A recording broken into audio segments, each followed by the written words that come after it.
Ok, alors aujourd'hui j'ai filmé une vidéo que j'ai déjà filmée et en fait je l'ai supprimée sans le vouloir. Bref, c'est une vidéo qui se veut être une vidéo de conseils mais qui en réalité n'offre pas une liste de conseils, des choses très pratiques parce que je pense que ça marche pas forcément. C'est plutôt une vidéo pour vous encourager et pour vous offrir peut-être un peu une perspective différente et partager avec vous mon expérience personnelle. Depuis que j'ai fait mes vidéos en français sur le véganisme, j'ai reçu beaucoup de messages, de commentaires, de mails de personnes qui étaient soit des adolescentes, soit des jeunes adolescents et qui me disaient qu'en fait ils n'arrivaient pas à être vegan ou végétarien parce que leurs parents n'étaient pas d'accord, qu'ils avaient peur de la réaction de leurs parents, qu'ils savaient pas comment faire pour que leurs parents les laissent être végétariens ou être vegan et qui me demandaient en fait comment j'avais fait et si j'avais des conseils particuliers. J'ai déjà fait je crois une vidéo en anglais il me semble sur le sujet. Je vais revenir brièvement sur mon expérience personnelle parce que en plus dans certains commentaires ou dans certaines réactions au niveau des vidéos que j'avais, enfin de la vidéo avec Esther et de la vidéo après en réaction, il y a des gens qui m'ont dit, tu sais, tout le monde ne naît pas et ne grandit pas dans une famille de végétariens, tes parents veulent te faire plaisir, etc. etc. Alors non, je ne suis pas du tout née dans une famille de végétariens. J'ai des chasseurs dans ma famille, je vis normalement, enfin je suis du sud donc le poisson c'est un truc normal. Je mangeais du boudin, je mangeais des aiguilles de canard, je mangeais du lapin, je mangeais le steak tartare. Voilà, j'adorais la viande, je mangeais beaucoup de viande et je pense qu'on était une famille où on mangeait beaucoup de viande et beaucoup de poisson. On mangeait également beaucoup de légumes et beaucoup de féculents typiques, mais on mangeait beaucoup de produits carnés et on mangeait énormément de fromage. Enfin, en tout cas, moi surtout, je mangeais énormément de fromage parce que je pouvais prendre du fromage au petit déjeuner, au déjeuner, à 4 heures et le soir. Je mangeais beaucoup de produits d'origine animale. Quand j'ai eu 14 ans, j'étais sur l'ordinateur de ma mère parce qu'à l'époque, j'avais même pas d'ordinateur perso. C'était il y a quand même 11 ans de cela. Et j'ai lu le rapport de stage d'une vétérinaire, d'une étudiante vétérinaire qui avait fait son stage dans un abattoir et qui racontait un peu l'horreur, tout simplement, que sont les abattoirs. Et je me souviens avoir eu cette révélation immédiate et totalement claire et sans... très radicale en réalité. Hein. J'ai pas du tout cherché à me trouver des excuses, contextualiser ça, à essayer de dire mais peut-être que, et peut-être que ma viande à moi, et ta. Non, je me suis dit mais attends, tu adores les animaux, parce que j'ai toujours adoré les animaux, j'ai toujours eu d'excellents... Enfin, j'ai toujours eu des animaux dans ma famille, j'ai toujours eu de très bons rapports avec les animaux, j'ai toujours adoré les animaux, j'ai toujours eu une connexion très particulière aux animaux, ce qui me fait... Ce qui me touche donc toujours quand je lis Derrida par exemple, parce qu'il a cette espèce pareille de connexion avec les animaux, et bon bref, c'est un autre sujet.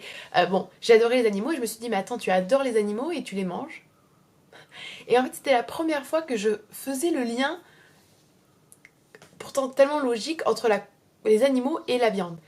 Quand j'étais très petite, j'avais déjà fait la connexion entre fourrure et animaux, entre cuir et animaux, mais bizarrement, je n'avais jamais fait la connexion entre viande et animaux, ce qui est quand même aberrant. Et donc à 14 ans, j'ai fait cette connexion, j'ai fait le lien et je me suis dit non, mais c'est pas possible, t'es pas logique, t'es hypocrite. Qu'est-ce que t'as fait pendant toutes ces années? Je m'en suis énormément voulu sur le coup, mais tout ça, ça a duré genre 10 minutes, hein, je veux dire.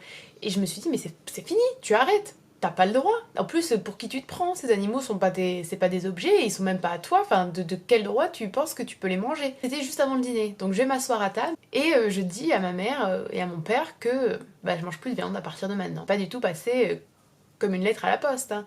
Loin de là. Donc aux personnes qui s'imaginent que ça a été super facile pour moi, pas du tout. Déjà, il faut revenir 11 ans en arrière. Tout ce qu'il y a maintenant sur le véganisme et tout sur le végétarisme, il y a 11 ans, non. C'était extrêmement marginal, c'était pas du tout quelque chose qui était mainstream. Il n'y avait pas de documentaire à la télé, il n'y avait pas de produits végés dans les supermarchés. C'est à peine s'il devait y avoir du lait de soja et personne n'en parlait. Donc c'était quelque chose de totalement inconnu qui était plus ou moins pour les marginaux, pour les hippies et pour certaines sectes, quoi.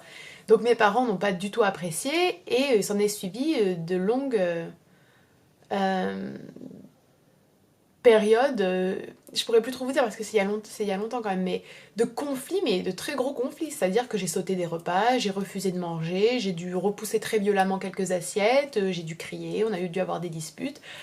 Donc non, ça n'a pas du tout été simple.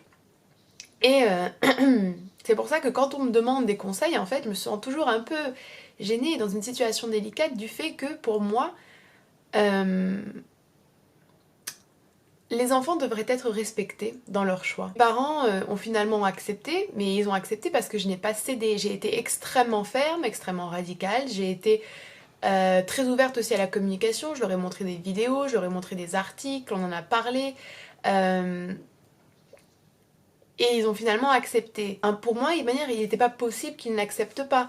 C'est pas que mes parents étaient laxistes, c'est pas que mes parents me passaient tout, loin de là.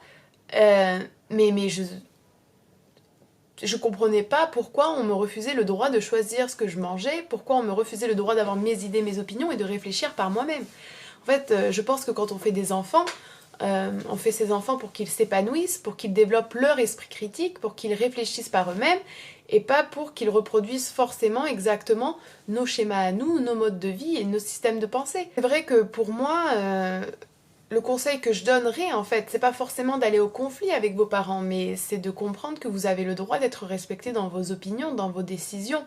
Et à ceux qui vous répondront ou qui me répondraient oui, mais c'est les parents qui vont travailler et qui donnent à manger à leurs enfants. Certes, mais en même temps, quand on fait des enfants, c'est le minimum qu'on puisse faire pour eux.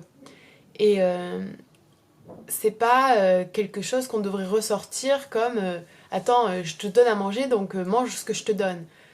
C'est pas comme ça que fonctionne une famille, à mon avis, où on se respecte entre individus. De plus, être végétarien ou être vegan, ça signifie pas acheter des produits plus chers. Ça signifie juste peut-être acheter plus de légumes et plus de pâtes et plus de riz et plus de céréales. Et quand vous cuisinez, par exemple, réservez un peu de pâtes et un peu de sauce tomate avant de mettre les boulettes, quoi. Donc c'est quelque chose qui paraît peut-être difficile au début, mais en réalité c'est extrêmement simple à mettre en place.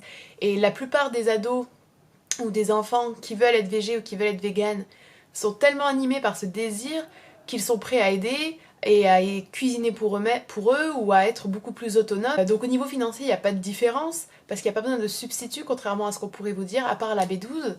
Mais d'ailleurs, toute la famille ferait bien de prendre la B12.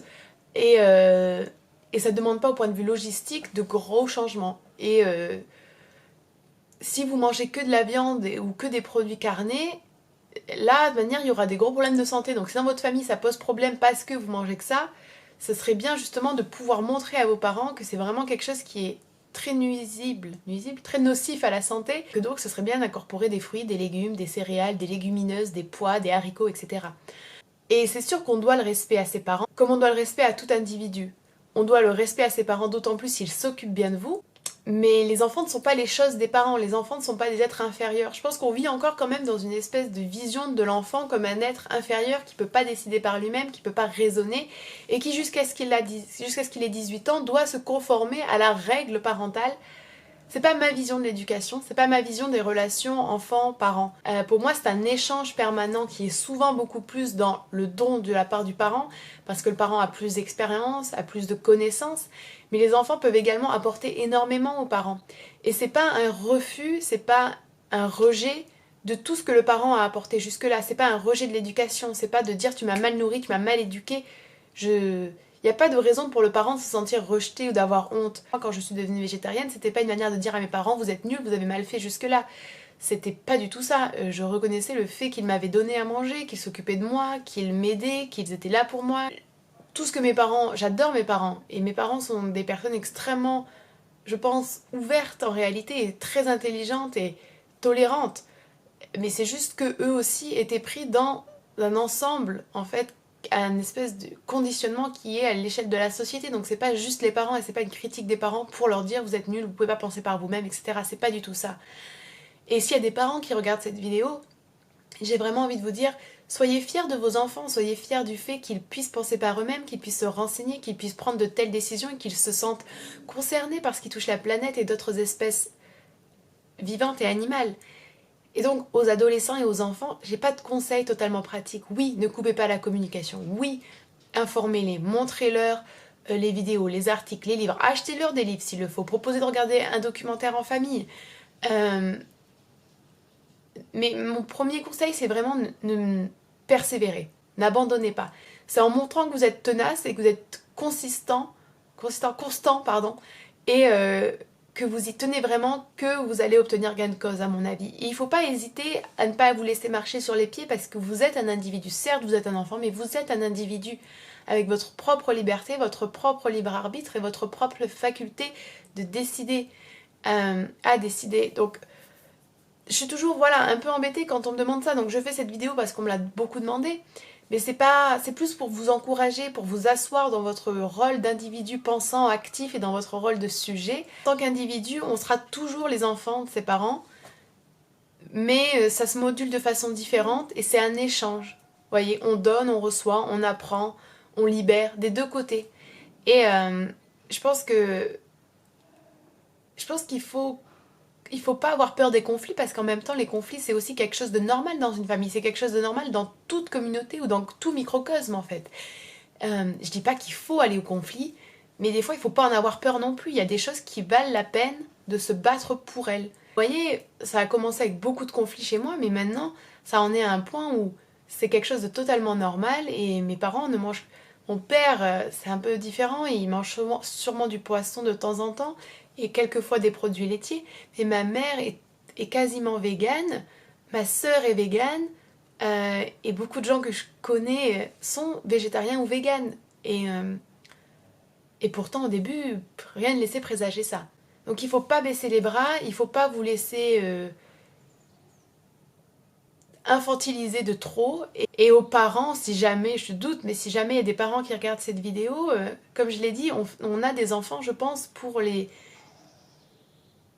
élever dans un monde qui est hostile et qui fait peur et pour qu'ils deviennent des personnes capables de discerner le vrai du faux, la manipulation de l'honnêteté, le bien du mal, entre guillemets, si on peut parler de manière aussi binaire, mais... Et pour qu'ils s'épanouissent et qu'ils pensent par eux-mêmes et pour qu'ils fassent leur propre chemin. Et quand un enfant peut nous apprendre quelque chose, je pense que c'est la preuve magnifique d'une éducation ou d'une éducation potentiellement et d'un caractère et d'une personnalité remarquable. Donc il faut être ouvert et il faut célébrer ça plutôt qu'en avoir peur, surtout qu'à notre époque, on sait maintenant que le végétarisme et le véganisme sont extrêmement bons pour la santé et qu'une alimentation carnée au contraire ne l'est pas. Donc voilà, c'était tout pour cette vidéo. J'espère que ça a été positif en tout cas et que ça vous a inspiré à ne pas baisser les bras et à ne pas vous laisser faire. N'hésitez pas à partager si vous avez des expériences personnelles, ça peut toujours aider, si vous avez des conseils plus particuliers. Et je vous dis à la fois prochaine. Bye bye!